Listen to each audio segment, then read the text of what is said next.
के उत्तर पूर्व असम में कार्बी आंगलोंग और दिमा हासाओ से, भारत के उत्तर पूर्व असम में कार्बी आंगलोंग और दिमा हासाओ से अमर सिंह जी को एमपी जिताना है, एमपी जिताना है।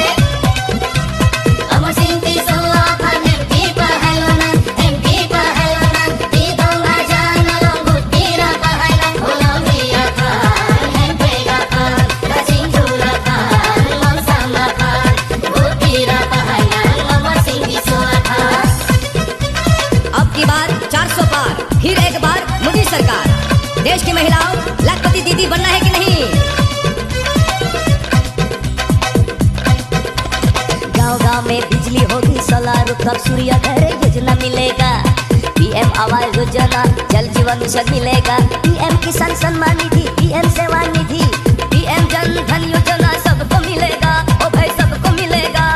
पीएम क्रॉप इंश्योरेंस, पीएम गरीब कल्याण, पीएम मुर्दा योजना, पीएम विश्वकर्मा योजना, पीएम माटी बंडना, वन नेशन वन